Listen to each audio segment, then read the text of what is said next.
Hey there, welcome back to Magic Stringworks. So we're going to keep looking at this Fender Precision bass neck that I've straightened out with mechanical means. It's been 5 days.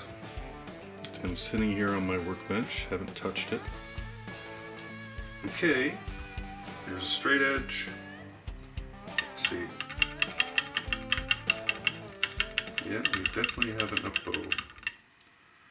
That's good. Let me move this down a little bit.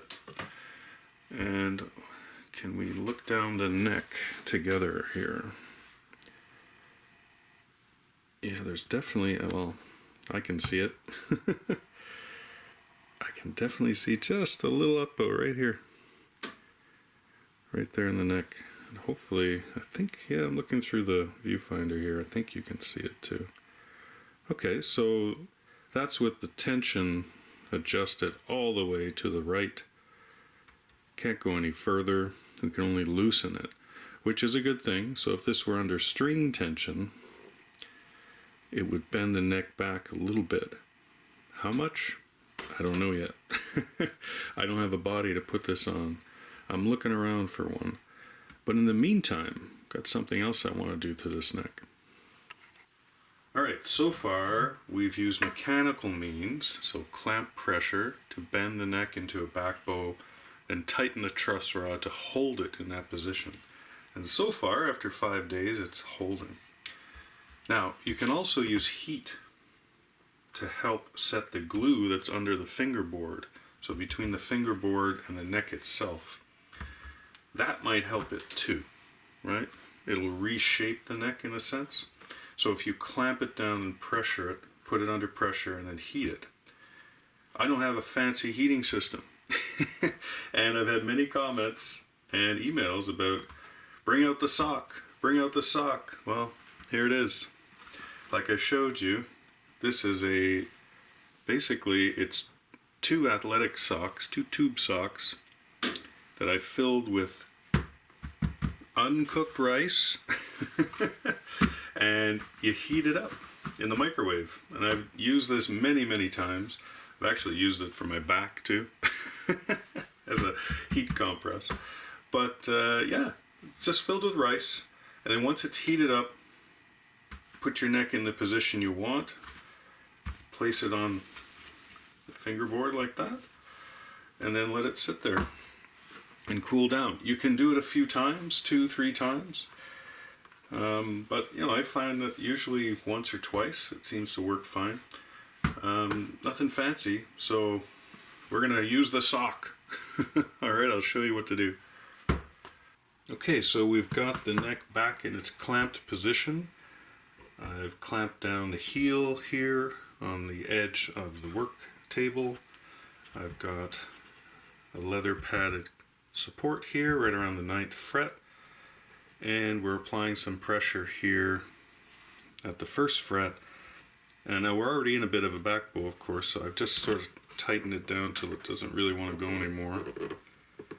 Don't forget we've got the tension on the truss rod already in place, so we're going to leave it like that. We've got our back bow, so that's good.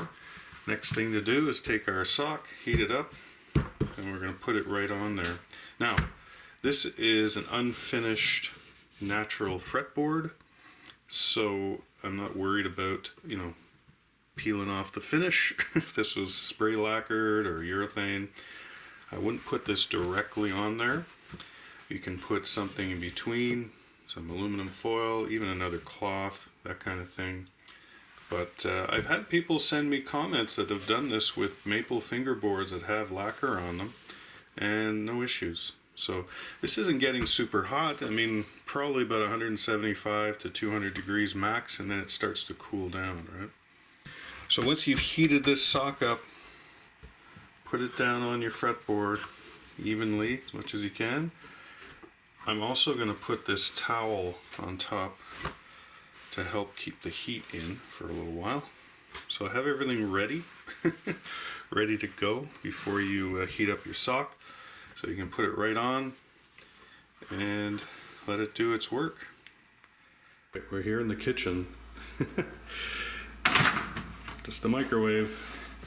I put that in there and it's on high. I'll put 2 minutes to start and we'll see how hot it gets after 2 minutes.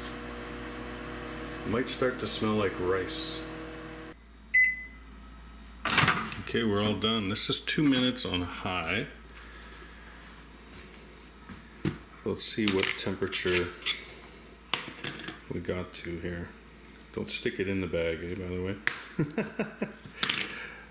So I'm gonna put that probe right there. Oh, we're in Celsius. Let's see where we are. Like I said, I want to get to at least 175, up to 200 degrees. Yeah, so we're about 161, 162 F, 164. That's about 74 degrees Celsius.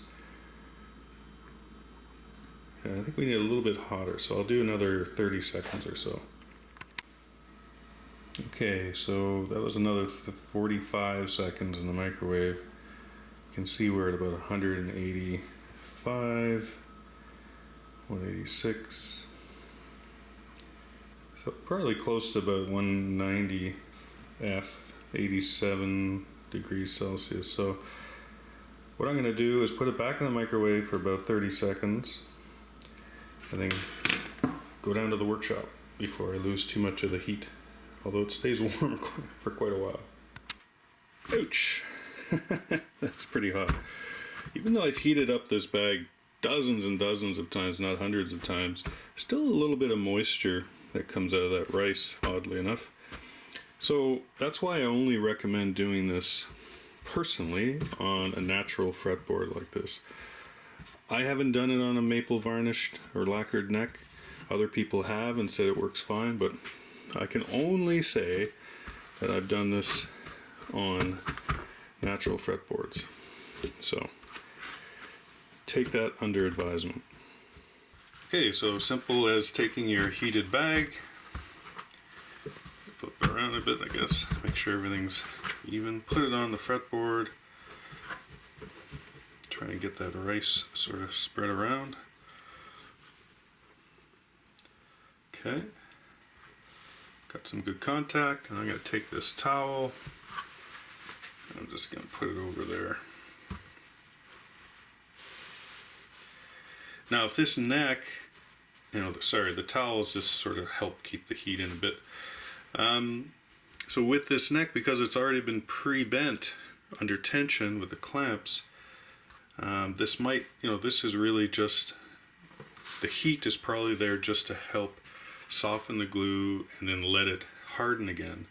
So, that process has already been done. If the neck was in an up bow and we really needed to use the heat, that's when you would do it in your first procedure, if you will, the first steps. But anyways, people wanted to see the sock. So here's the sock. So I'm going to let this sit until it cools completely, and then we'll have a look at the neck again. Okay, well, it's been about 5-6 hours. This is totally cooled down. Let's remove the towel. The big reveal. Yeah, it's cold. Fretboard looks fine.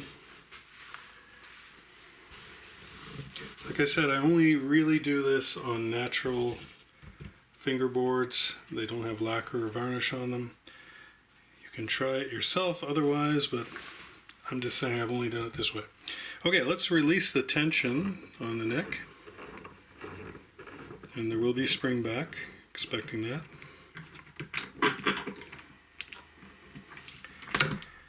Okay, everything looks good. Get this other clamp off too. Okay. Let me move the camera a little bit. Okay, so let's check and see whether or not we still have an up bow here, or a back bow I should say. We sure do. It's right around the 8th, 9th. Yeah, the 8th fret is perfect, right there in the middle. So, this neck still has its back bow. The next test would be to mount it on a body, put it under string tension, and see how much this neck will pop up, if at all, and do we need to use the truss rod to actually release the neck a little bit to get some neck relief. But I won't be able to do that till we have a body, and I might have a body for this project by the end of the month, so there'll probably be another episode at some point.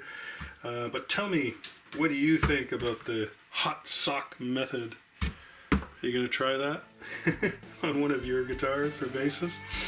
Now, like I said, lots of people have done it very successfully. Sometimes you have to do it 2 or 3 times just because, like I said, this was already pre-flexed, you know, into that back bow position. But if you're just doing it for the first time, you'll probably have to heat this up 2 or 3 times before it sticks. Alright, thanks for watching. Let me know about the sock. Alright, bye.